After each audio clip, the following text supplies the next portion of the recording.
Yo, what's good? Spare in the building. Thank you for tuning in to another episode of Kueen Talk. If you haven't already, please make sure you hit that subscribe button, like button, and give a comment on this episode. Today's special guest is Kimberly Paige, the musician. Hello, Kimberly. Hello. Thank you for joining me today. Yeah, thank you for having me. Yes. If you want to give the audience a little bit about yourself, please. Well, my name is Kimberly Paige McLaurian. That's my government name. I go by Kimberly Paige for my stage name. I am from Wichita, Kansas. I'm a musician. I'm a mom. I've been singing since I was 4. That's what I do. I'm a full-time musician right now. I've worked with nonprofits. I've worked in the travel industry. Done lots of different things, but music is what I was created to do. And you can sing. She can sing. Thank you very much. I mean, I don't say that often about many people. I appreciate it. Yeah. But I want y'all to feel how I feel when I'm singing, because I love to sing, and I mean that. When I seen you for the first time, I really became like a fan, and I was like, okay, is she doing this by herself? Like, my mind went to like, okay, does she have this? Does she have that? Like. And I like wanted to help in different ways. Like I instantly messaged you. I think soon after I was like, and I just gave you advice to do something. I remember that. I remember that. I'm just like, I was like, you have it. Like, and if you stay down, you for sure will come up. Yeah, I'm trying to right now, and we can talk about this later. I guess in the works of doing a tour next summer. Awesome. Yeah, that's dope. Yeah, just really getting like out there. Do a month tour. You know. Yeah, that'll be really 15, good. Yeah, 15 dates or 15 shows or so, 16 shows. What was the progress to get you to full time though? Like, where did you start singing at 4 years old? I started singing. So, I came out like this. I wasn't taught to sing. I had vocal direction later. Yeah. But I just been singing. So naturally. Yeah. I just been able to sing, man. It's crazy. When I was younger, man, I didn't know how to handle that because of how it would make people feel. I didn't know how to take it. Anyway, so I've been singing since I was 4. And I grew up in church, and most of my life singing was that. Singing at church, singing for church type events, singing at Martin Luther King banquets and things like that. Come on, baby. Sing, baby. My first paid gig was when I was 10. Oh, nice. And so June Fawcett, who is a local jazz pianist extraordinaire, she's a teacher and plays at St. Paul African Methodist Episcopal Church, is where I grew up. She was the youth, she was the children's director at church. And so she was like, Kim, I want you to start singing, but you're going to get paid. I was like, paid? What should we get paid? Nice. So they're going to pay you $80. As a 10-year-old? Child, listen. As a 10-year-old, $80? I was rolling in dough. You hear me? And they had me check. They wrote me a check. That's nice. Had my name on it. And so I was like, I love to sing. So I never in my mind thought about monetizing or it being fruitful in that way. Mm-hmm. That instance changed how I viewed my voice and the worth of it and what people felt the worth was. Yeah. And so it just kind of switched the paradigm on how I viewed my own gift, right? Because it was just church related first. Like, you got a gift, you better sing for God and he'll take it from you. Yeah. You know what I'm saying? Yeah. You scare the shit out of you, make you sing. Which I understand it, and it is very valid. And so once that happened, that changed everything. My sister and I were singing together, and we just started singing. This places. Is at the age of 10. 10. Wow. We just started singing places, and I started singing at churches on Sundays and getting $25, $50, stuff like that. And then when I was 16, there was this place here called The Stage. Okay. It's in the hood on the north side. It was off of 17th, almost 17th and Grove area. And yeah. And so the owner's name was James, and he's a local poet. And he would have open mics there. And so I saw an open mic. I was still in high school. I used to go to Northeast Magnet, so it was like right there. Back in the day before it moved out to Bel Air. And so I went to the stage and I saw this open mic. I was like, oh man, I could do this right here. Because I could play piano. Okay. And okay, that's dope. I was still too scared though. Okay. I didn't actually go and perform there until I was out of high school. Oh. So I still during that time, 16 to, I was cutting up. I was kicking and having parties, cutting up. Man, we ain't even gonna talk. That's too much to talk about. I'm gonna keep it positive. But when I graduated high school and I moved back to Wichita, because I was living in Kansas City with my dad, in Kansas City, Missouri. I moved back here, and I got a Casio keyboard from Sam's Club. Because it was like $70, and that's all I had, man. Yeah. And I got a keyboard, and I just started working out. My grandparents I lived with my grandparents. They had an upright piano in the house, and I was on it every single day. Nice. As soon as I got up, I was on the piano, like every single day. When I wasn't going to college, I wasn't in class, I was on that piano. But I needed something to take with me if I was going to perform at the stage. Yeah. And so I learned a couple of Carl Thomas songs. And I learned Closer I Get to You by Donny Hathaway and Roberta Flack. That's really all I could do by myself. And so I started doing that. And I can't remember actually who saw me sing there. But somebody saw me sing and was like, you should have a band. This is silly.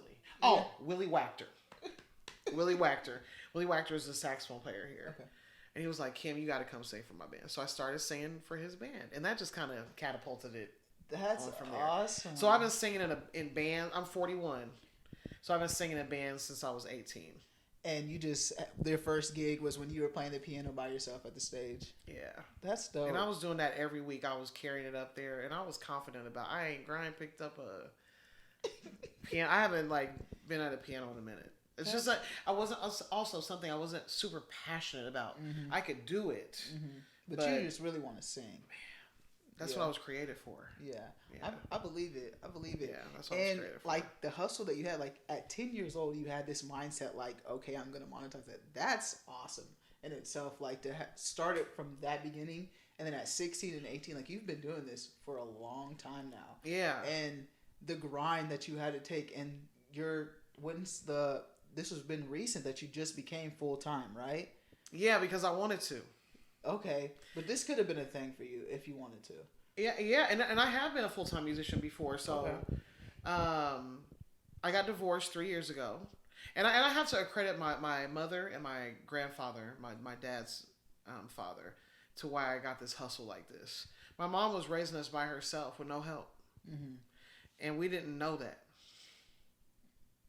We didn't feel that. Mm-hmm. You know what I'm saying? We weren't aware that she was struggling. Yeah. Because she was hustling, man. She was doing everything she could to keep things comforting. Mm-hmm. Even though I know she was struggling. You know what I'm saying? My grandfather just had a silver tongue, man, and anybody just did what he said. And I am who I am because of him in that way. So, and he was a very much monetized his talent. He was a Renaissance man for sure. Very, yeah. Anyway, when I got divorced 3 years ago, my ex-husband and I had a band. Okay. And for 10 years we did that. When we first got together, we just started doing music straight up. We started doing duo stuff first, and then we started doing a band. We were gigging everywhere. I was working at Royal Caribbean out south. Okay. And I had a major surgery, and I just couldn't sit in those chairs anymore. It was really uncomfortable. And I was having some anxiety at work too. And so I was like, God, please make it available for me to stop doing this so I can do music full time. Day after I was verbally expressing that. Mm-hmm. The pastor then at St. Paul AME Church called me and was like, I'll pay you $600 a week to be minister of music. Nice. I said, nigga, I'm there. Get out of here. I would like to put in my 2 weeks notice. I'm not joking. Yeah. Because we were already gigging like crazy. Yeah. So I'm doing church, and then my husband also joined, so he was getting paid to do that also. Yeah, so yeah. It was a no-brainer. Now, was I prepared to be a minister of music? Absolutely not. Yeah. Had I ever done it before? No. but you can't tell me I can't. Yeah. I'm gonna figure it out. So I started watching videos. I started paying attention to when I was singing at this other church, paying attention to the choir rehearsals, and reading some books about how to be a praise and worship leader. And so I just was like, you know what? This is all great information. I needed this, but I'm just gonna sing and like do what I do. I know how to teach choir parts. I know how to direct a choir. So it was cool. It was a good experience. Do I like to do that? Not particularly. Not directing a choir. I love to sing. Yeah.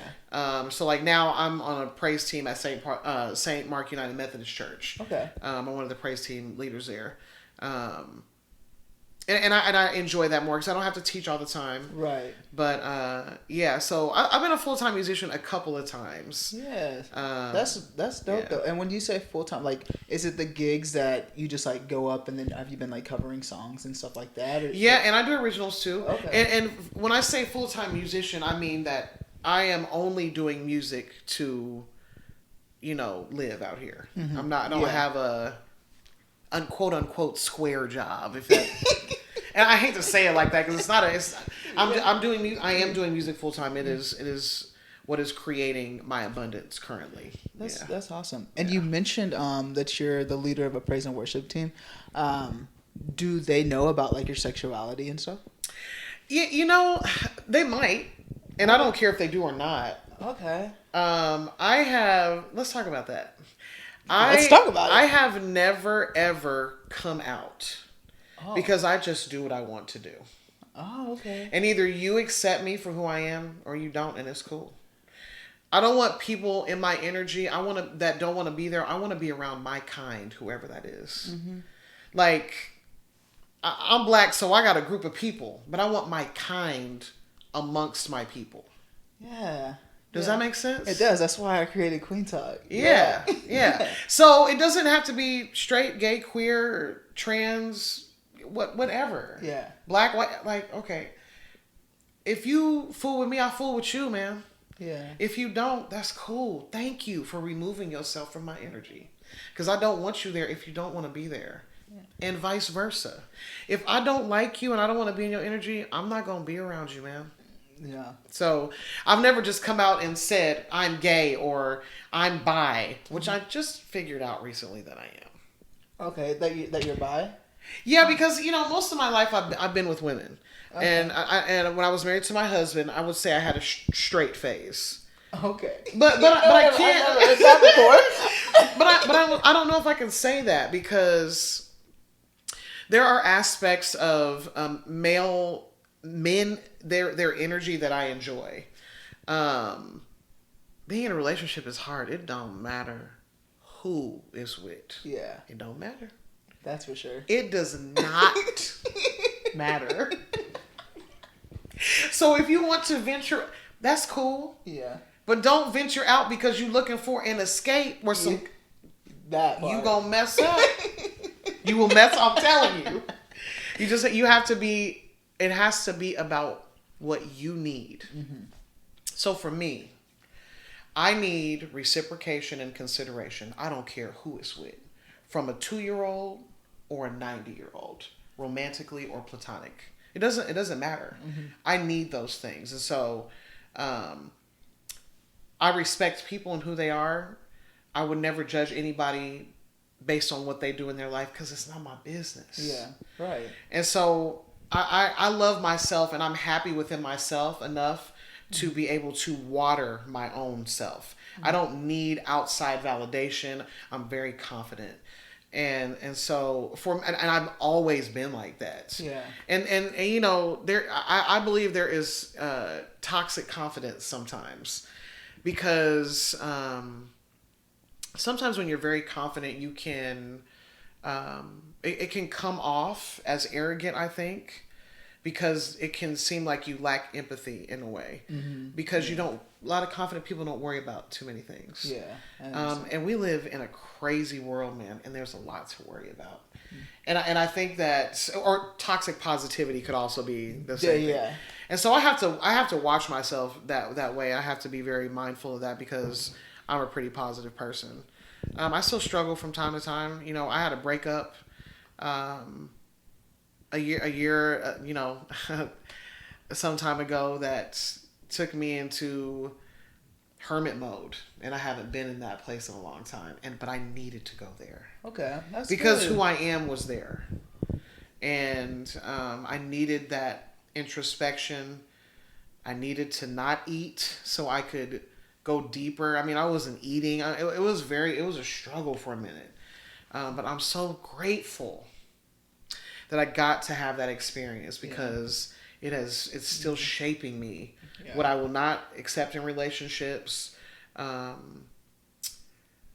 I'm willing to be flexible on, and what I am on some absolute hell nah shit. So in that relationship, did you ever bring them to like the church or around your family or anything like that? Yes, I did, and I won't go into too much detail about it. But it was not for and I can't take. I was not able to be there emotionally either, so we both were creating an emotionally unsafe space for each other in a lot of ways. Okay. And the truth is, we love to be around each other, and we worked well together, and we worked in a lot of ways, but it just wasn't what it was supposed to be. What about any previous relationship that you had with female? Have you had previous relationships? I have, yeah. And have you brought them like to church or to your family or anything like that? Yeah, sometimes I'm private, man, because everybody can't. You know how people talk about picking your battles? Mm-hmm. If it's not bringing me peace, I'm not fooling with it. Yeah, I understand that. I will separate myself from my family to go enjoy someone and their company in a peaceful place. Okay. Where they can be themselves and I can be myself. Not trying to hide them or... but sometimes family they be talking too much. and I can't handle disrespect. So they talk too much as in they don't make it comfortable for you and your partner then? Well, it's not that they hadn't, but just... I grew up in a very Christian household. Okay. And sometimes people just are judgmental, and I don't want to deal with that shit, man. I don't. But in previous, yes, I did bring them around.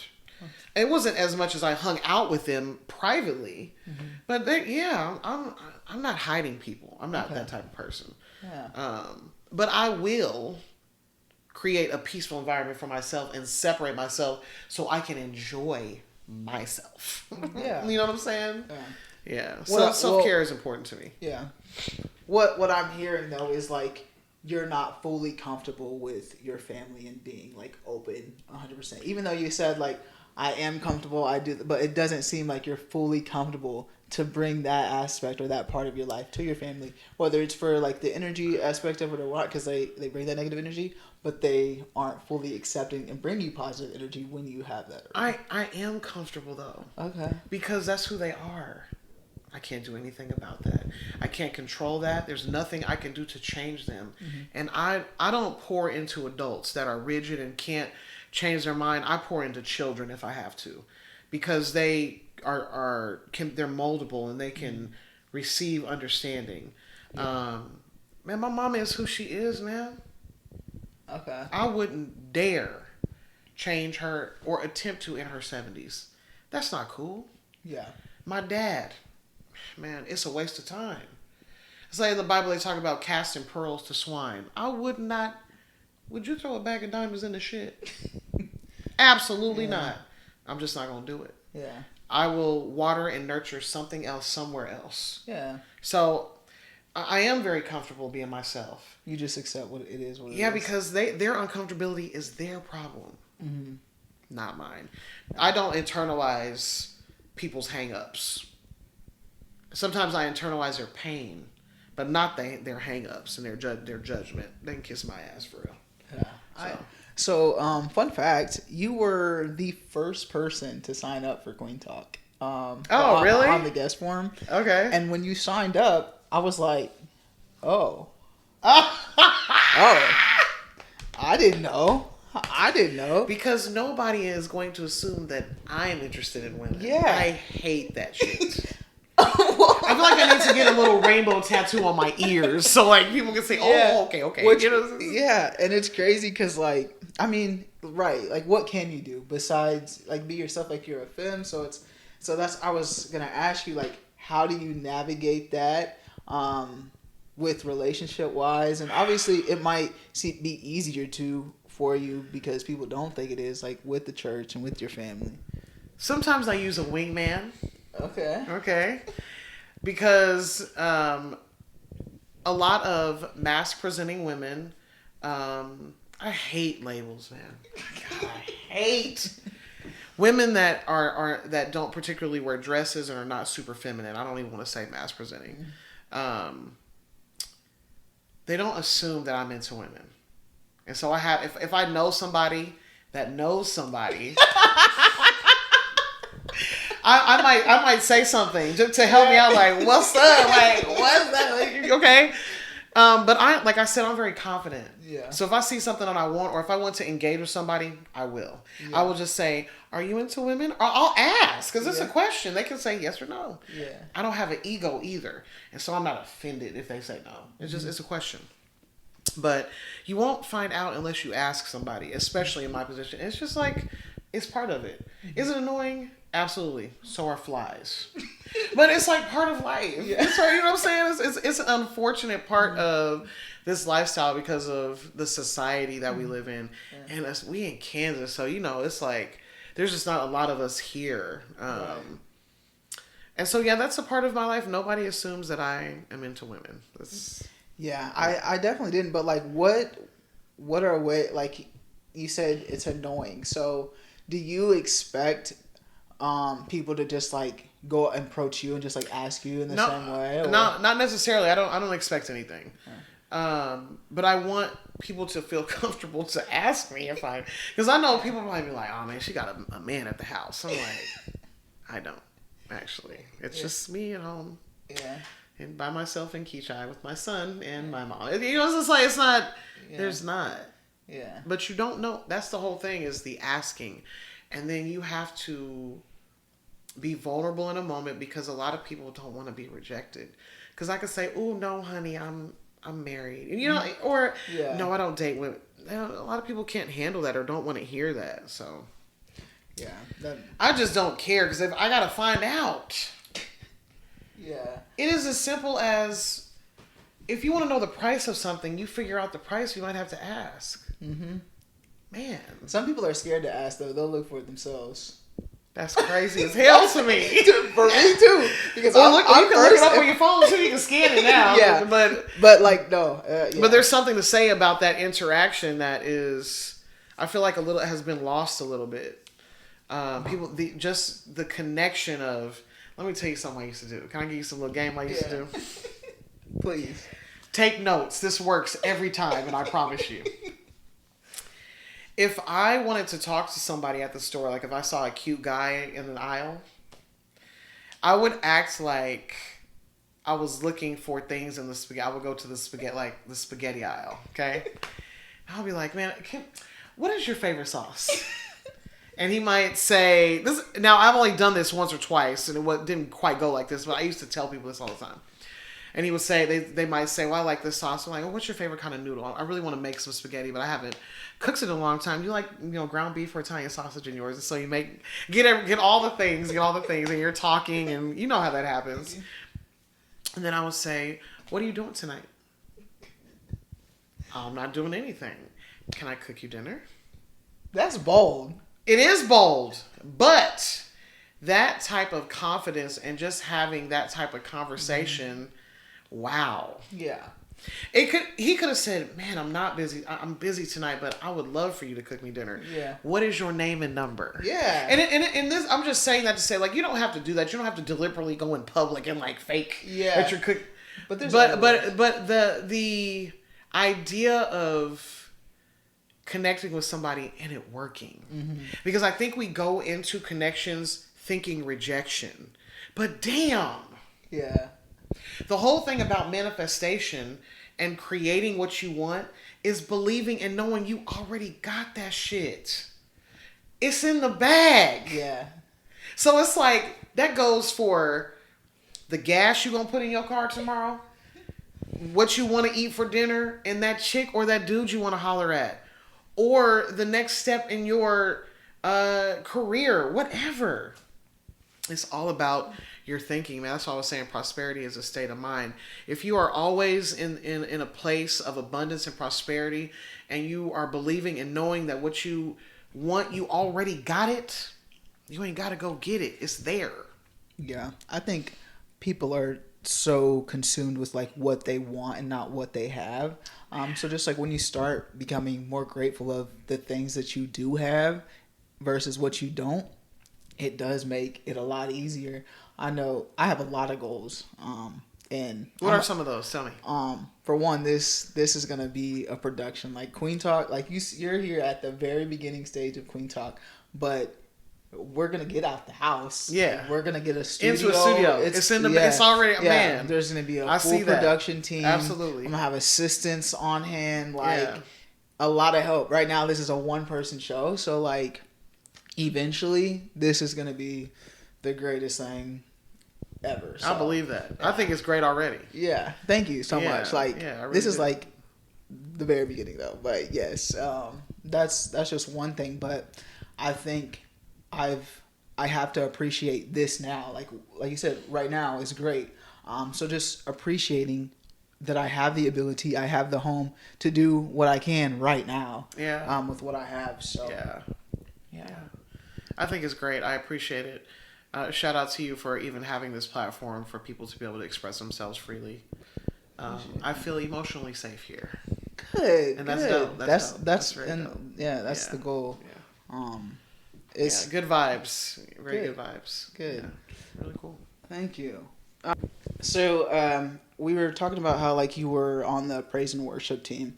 I've not recently, like it was a few months ago. I seen you in a play, the Take Me to Church play, and just by Sydney Reese. Yeah.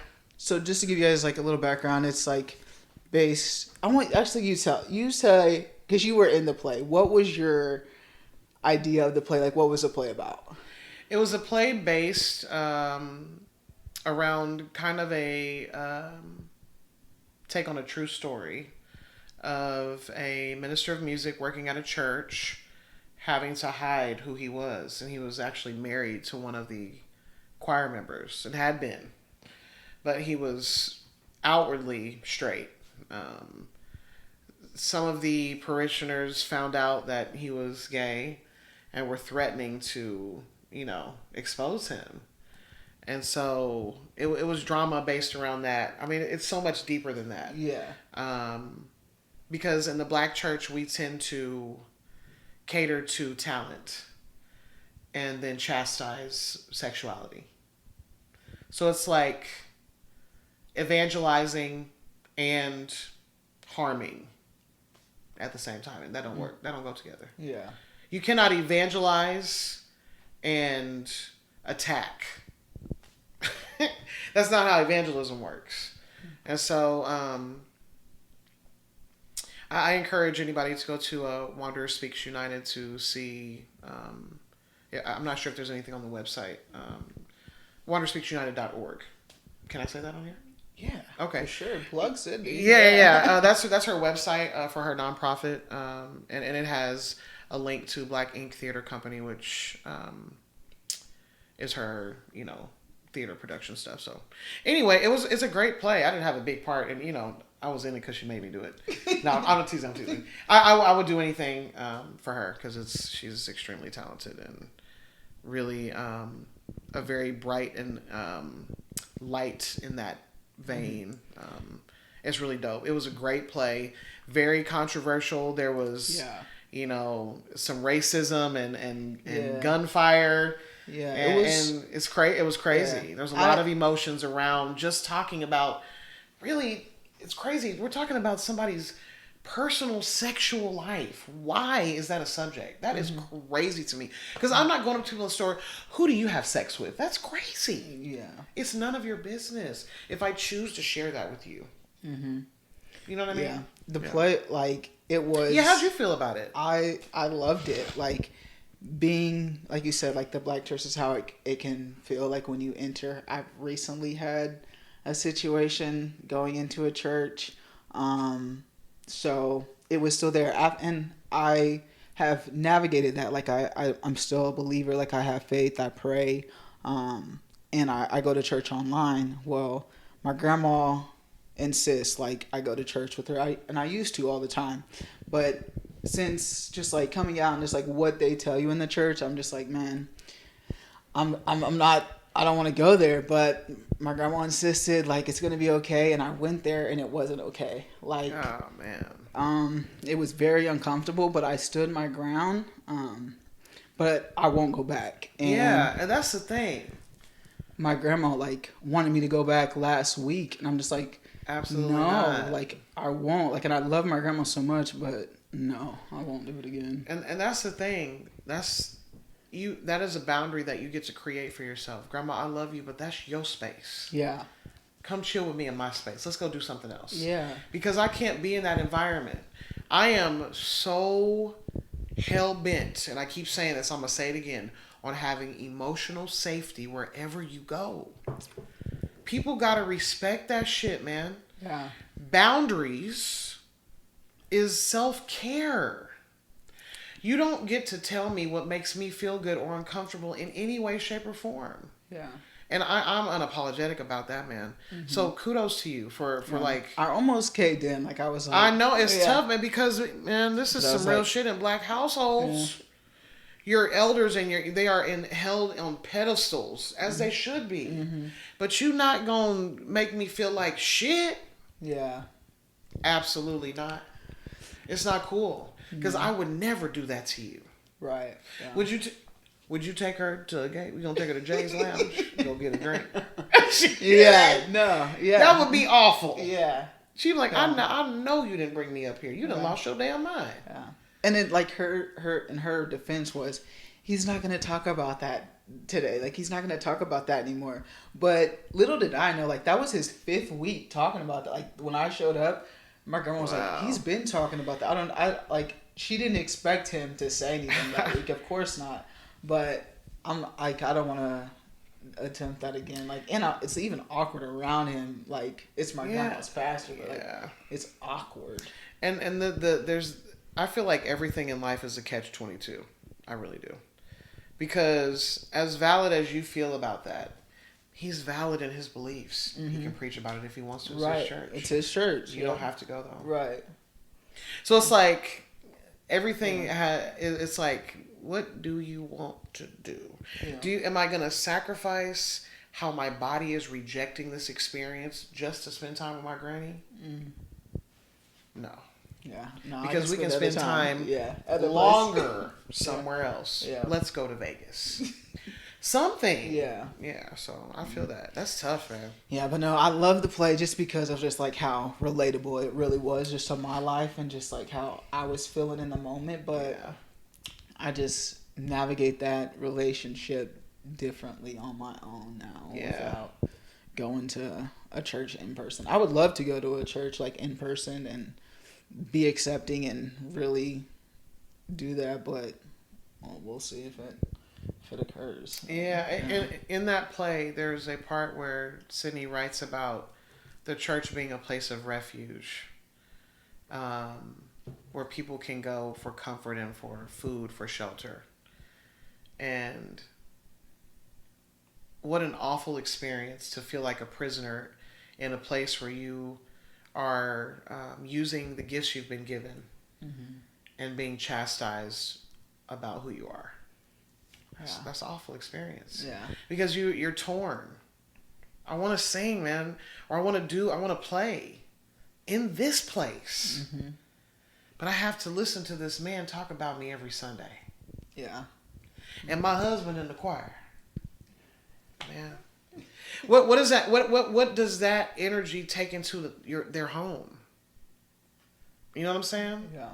Man, those are things that nobody thinks about that. When they're being judgmental, they're only thinking about what they don't understand, because that's what most judgment is just a lack of understanding. And sometimes judgment is just people being assholes because they don't like something, which is fine. Yeah. You mentioned your ex-husband a few times. Does he know like, or did he know like about your sexuality like before you guys? Yeah, I was dating a woman when we first got together. So okay. I've never hidden anything. It's Yeah. like In the past, like we've had conversations about like men sexualizing that. Do you feel like that was your experience? Like when you told your ex-husband like he sexualized it, or he was just like of course mature about it? Okay. No. Just we would only hope. I am sexualized anyway because I'm a female singer, and it's just a part of that is a battle I'm fighting all the time. I had a gig 3 weeks ago, and a man came right up to me and grabbed my thigh while I was singing. Oh gosh, what did the facility like? I stopped them. I let the band didn't actually stop playing. I said, I know you did not just touch my damn leg on the mic. I went off on him on the mic. You don't get to just touch me or any woman in this room because you think you can. So that lets me know that he's done that before. Right. You know what I'm saying? But I am sexualized anyway, and so when men find out that I also with women, they're like, that's I'm like, God, you really do. Yeah. Do you feel like you'll hide that in the future because of that, or do you feel like you'll continue? I'm never gonna. Yeah. Control yourself. Damn. Yeah, for sure. Because it's not like I'm in relationships with women that are gay and we're not together. We're just homies. Mm-hmm. And every woman that messes with women doesn't want to be with every woman they see. Yeah. We just don't want to have sex all the time. I don't know why people think that. It's just crazy to me. That is crazy to me. Yeah, anyway. How do you feel like when you're in a relationship with with like say you're dating a woman, do you mind her having friends with like other femme women or masculine women? Like are you okay with that, or do you feel do you like platonic relationships within your relationships? Does that make sense? What do you mean? Hold up. What you mean? So like say like you're dating a masculine woman, okay, and they have a lot of femme friends. Are you like jealous of that? Are you like okay with that? Would you rather them have boundaries with those friends? Like I think there is an amount of respect you should have in a relationship anyway. Mm-hmm. You should discuss those things before you enter into the relationship, so both of you are on the same page. Yeah. If I'm with somebody, I'm with you, and everybody gonna know. Yeah. Because I am beholden to you. I'm not gonna, entertain people in my DMs, flirt. I don't entertain that. Yeah. Because for me, it's disrespectful. Mm-hmm. I expect the same. Yeah. And if I'm going into a relationship, we talking about that immediately. Because if you can't do that, I'm not fooling with you. Mm-hmm. I am unapologetically with my partner or whoever I'm with. Yeah. I'm proud to be in that space with them, and so I asked you that too because you have a lot of recognition here in this town. Like you're very so like being with you like someone. It's tough, man. Everybody can't handle it, man. Yeah. Because I get a lot of attention. Mm-hmm. I know somebody everywhere I go. Yeah. I mean that. I already know. It is crazy. I mean, it doesn't matter what side of town. It don't. And this is the truth. Recently, like I've gone out of town a couple places close, and somebody's like, "Did I see you at Morris?" I'm like, "Dang, that is crazy." So it happens to me a lot. Outside of that, my families are very prominent here. Both of my dad's parents and my mom's parents, okay. And so they know me because of them too. But it's tough to be It's tough to be in a relationship with me because of that. I think sometimes you got to be real confident. Yeah. Man, yeah. So, but you navigate that by showing your person how committed you are. Oh yes, I am. I am very reassuring. I'm very much a lover. I'm a Taurus, and so I am. Oh. Yeah, I'm with you, and you gonna know it, and everybody's gonna know. You're gonna feel that I'm into you. But yeah. I hope I answered your question. Yeah, no, you're good. So, that was her spill because you're single, right? I am single. Okay. Single AF. Yeah. So, Yeah. what we've learned: A single. don't be scared to approach you. If you see Kimberly in the spaghetti aisle, just make sure you use her pickup line. If you see me, come talk to me, man. Even it don't have to be nothing. I'm the coolest, most laid back chick you'll ever meet, man. I'm really chill. Yeah. I like to sing and I enjoy the pleasures of life like everybody else. Yeah. Do you have like a YouTube channel like that? Okay, so I had a blog called Soul of Beauty Blog. I started it because I went natural. I big chop. This is like 2011, Okay. 2010, something like that. That's right in the YouTube era. Like that was a good Right time at the to jump in. Right. And I am a hustler by nature. Okay. And what I mean by that is just I know how to monetize my talents and my abilities. Mm-hmm. And that's just I'm just that kind of person, you know what I'm saying? I feel it. So I was like, okay, so I went natural. So I want to talk about this journey because I had a relaxer my entire life. Okay. Probably didn't need one. Yeah, that actually. Yeah. Okay. Had a relaxer and it was burning my scalp. And so I was like, okay, this is so stupid. I started growing my relaxer out and I could see this curly hair. I was like, oh, dang, I got curly hair. Okay. So anyway, I just started blogging and talking about that journey. Which, I mean, that a lot of people can relate to. I mean, I had a relaxer on my hair for a while and realized, too, it was burning my scalp and my hair. It's the process. It's the process. Right. It is processing your scalp and burning it. Right. It's terrible. So I was like, nobody in this area is talking about natural hair online. Nobody. So I capitalized on that. And got to do a lot of reviews from a lot of big companies and wow. Was part of the Natural Hair Expo here. I was one of the ambassadors for that.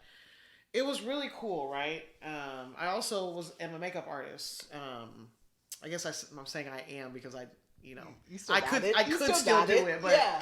I don't think I would because it's just not me anymore. You know what I mean? Yeah. And so I started doing that too, doing like makeup tutorials and reviewing skincare products and new palettes and things like that. So it separated me from the relationship I was in a lot of ways. And so I was recognizing that, and I was like, okay, maybe I'm doing this too much. And I'm a musician, and so music just took over. Yeah. And so I didn't have the time to give to it that I wanted to. Then YouTube just got really toxic and people were, being mean to each other on channels, and there was a lot of vitriol between different. It was just kind of silly. I am like a peace procurer. Okay. I don't like chaos and mess. I just don't want any parts of that shit. No, I didn't. Okay. I just was witnessing what was happening in that community there was a beauty community on YouTube, and I just didn't want to be a part of it. So, like I was telling you, when I decided to stop it, I paid somebody to wipe the internet of all that shit. Dang. Yeah. That's so like you just stopped it because you didn't want to like be involved. I just felt it was, and you were making good money off because like I was making okay money. Okay, money. Okay. Because I was still working. Yeah, but it was a good extra, and I was getting a lot of free stuff. Yeah. So it wasn't like you would have been like the influencer of influencers if you would have stayed down with that. Because you would have been the start of influencing. They're sending you stuff. You're showing their product off. Like you were the start of influencers. There was like 100 of us that were doing that at first. That just kind of, Now there's hundreds and thousands of them. Do you ever look back on that and be like, man, if I would have continued, you're like really okay with? Honestly, no. Yeah. When I look back at it, I'm like, what the fuck was I doing? Yeah. So because I was totally in my soul not into that. Okay. I'm saying that I'm a very much of a energy person. Everything is energy. Mm-hmm. I am also I rely very heavily on my intuition. Okay. And at that period I was not. And it was obvious. I didn't feel good about myself. I was depressed, and I wasn't really doing what I wanted to do, which was music full time. Yeah. So was it cool? Did I learn a lot from it? Could I monetize that aspect of myself? And absolutely. Yeah. It's one of those things like doing what you love versus the money though. Like if you really aren't into it and you're not happy, there's no need to foresee it any longer. So I feel like that's what it is. Prosperity is a state of mind. Yeah. It has nothing to do with what's in your pocket or in your house. Yeah. That's 100%. Period. Yeah. And so, I am the type of person that like, I don't know how I'm gonna get this done, but it's gonna happen. Yeah. Period. Period. Yeah. I don't know how, but I promise you it's gonna happen. You know what I mean? Yeah. Yeah. Is there anything else that you wanted to say that's a part of your story though? The only thing I wanted to, and I haven't very much because I don't want to mention his name just for his safety, but my son changed my life, and I would be remiss not to talk about him.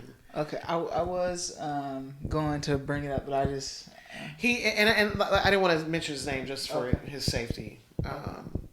But I have, I'm gonna be, this is kind of TMI. I have one ovary left in my body. I have polycystic ovarian syndrome. I was told at 14 I would never be able to conceive. So I went from 14 to 36 thinking I would never have a baby. And I had him during COVID. Oh. And he changed my life. Yeah.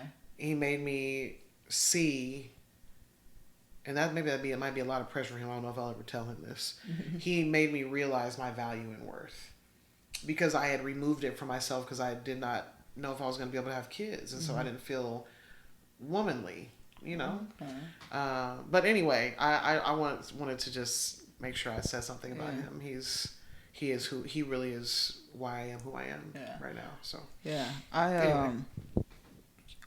Being a womanly person does not mean that you have to have a kid though. By period. Right. It doesn't. Yeah. And I thought that. That's what I'm saying. Yeah.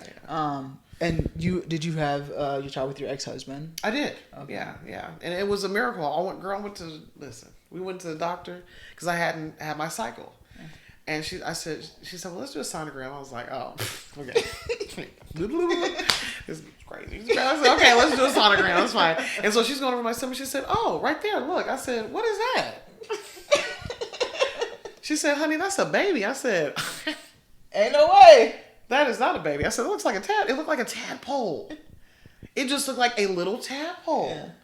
I said, that is not a baby. Stop. She said, it is a baby. Wow. I was like, oh, okay.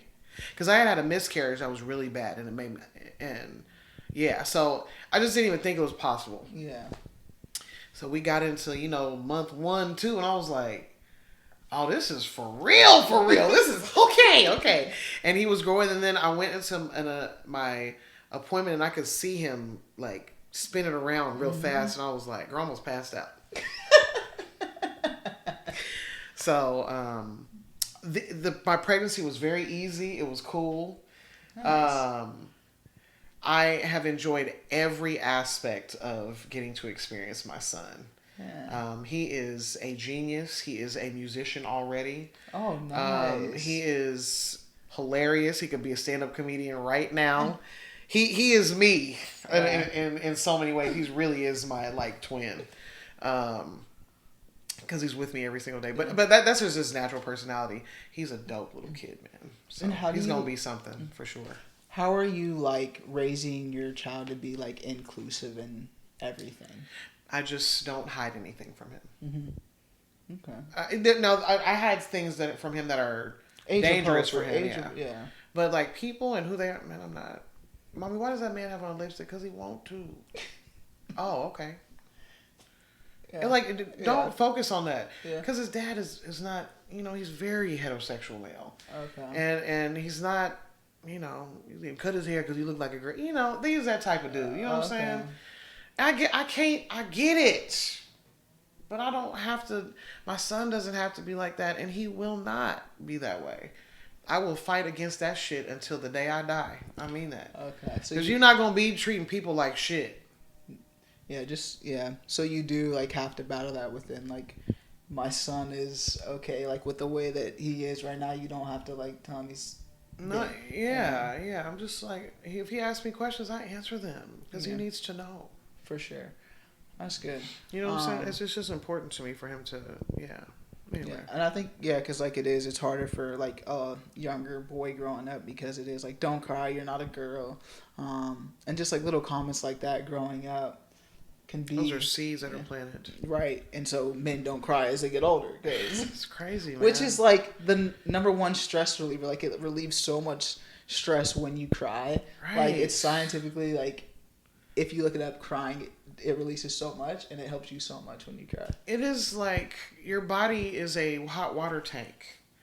It has to have a pressure release valve, man. Mm-hmm. You can't. It will blow up. Yeah. And when a hot water tank blow up in a house, what happens? Yeah. The house blows up. Yeah.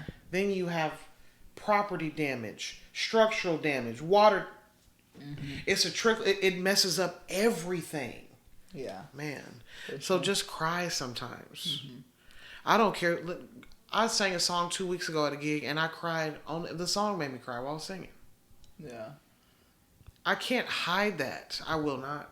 Mm-hmm. I won't do it. What's next for Kimberly Paige? Like in the musician, the music. touring and Yeah, just working on an album, okay. doing whatever I can musically to create, whatever that is. I don't know. I know I'm supposed to be. I don't want to.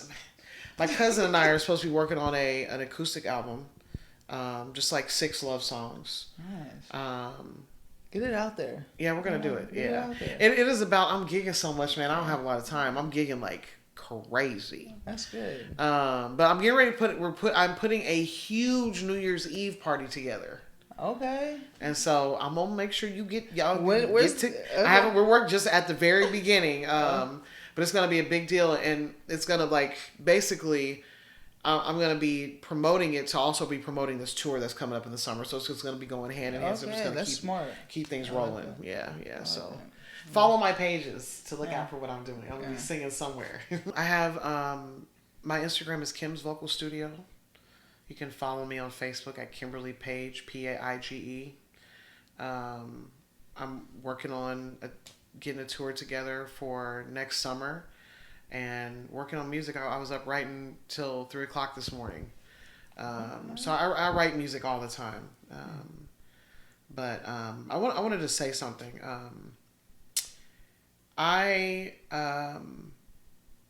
People always ask me how I give back when I do interviews like this. And I used to have a hard time answering that because I don't necessarily physically give tangible money to things, or I'm not volunteering or donating anything in the community. I have to, and I guess I might be saying this for myself too. I have had to acknowledge the fact that music really is very healing for myself first, I think. And I didn't realize that until recently, how much it was healing me every time I was singing all the time. I've recently figured out, first, that I'm bisexual, that I am here to sing, but I'm also here to show people what unconditional love feels like, whether it's platonic or romantic. That's why I'm here. Mm-hmm. If I can feel that you're hurting, I'm going to figure out how to make it stop. Yeah. Even if it's me just listening to you, I will stop what I'm doing if I have the capacity to. You know what I mean? Mm-hmm. And so I'm saying this to say to people who try to figure out how they're actually giving back when it comes to artistry.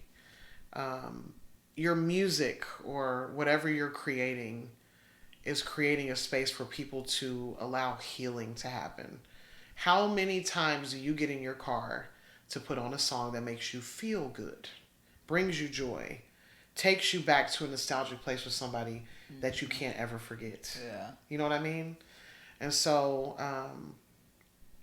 I appreciate this space because I can talk about my story, and you're allowing me into this vulnerable space with you. but I'm getting to express also how I feel about a lot of things, and that doesn't happen for me very often because I'm singing all the time, and I allow people to pour into me very much. So I needed this today. Huh. Well, good. Yeah, I thank you for donating your time. Like, yeah, time is a absolutely. lot. Like, Any time too, yeah. man. Like, yeah, anytime. I Yeah. appreciate you coming is on really this cool. platform. Yeah. Thank you. Yeah, you're welcome. Like I said, you were the very first one to fill out that form, and when I seen it, I was like, okay. And like I said, you're like, you know everybody in this town, Yeah. and to have like you see Kueen Talk, be like, okay, like this is a cool platform, and I want to be a part of it. Like I really appreciate that too. Absolutely, man. I believe in us. Yeah, Yeah, I well, do. thank you. I do. Where can we see Kimberly Paige at next? Like, Well, so I host, if you're in Wichita, Kansas, I host karaoke every Tuesday, Wednesday, and Friday at Vorshay's Cocktail Lounge downtown. I sing every Wednesday from 9 a.m. to 12 p.m. at Greater Grounds Coffee Shop, which is at 922 East Douglas. It's a brand new spot. They have um, coffee, cocktails, crepes, a lot of really, really cool stuff, and it's a really beautiful coffee shop. I sing at Moore's all the time. If you follow me on my social media, I promote myself pretty heavily. You're going to see my face on your Facebook page. If you follow me. Again, you can follow me at Kimberly Paige, Paige, on Facebook, and at Kim's Vocal Studio on Instagram. what would you like to leave the audience with today? Start your day with gratitude, and everything else will work out after that. It doesn't matter. Start with gratitude every day. If you are waking up in the morning and you get the opportunity to feel rain, sun, pain, you're alive. It is great to be alive, but it is best to live. Yeah. Thank you, Kimberly. I appreciate you again for coming on here at this platform, sharing your story. You're welcome. Thank you very much. I feel like if they didn't know, they know now. And if you don't know still, you can find out. Just come talk to me. Thank you guys for tuning in to another episode of Kueen Talk. I really hope you enjoyed this episode, learning something from it. Again, please make sure to hit that subscribe, that like, and comment button. And as always, family, friends, strangers, love. Be nice. Be nice.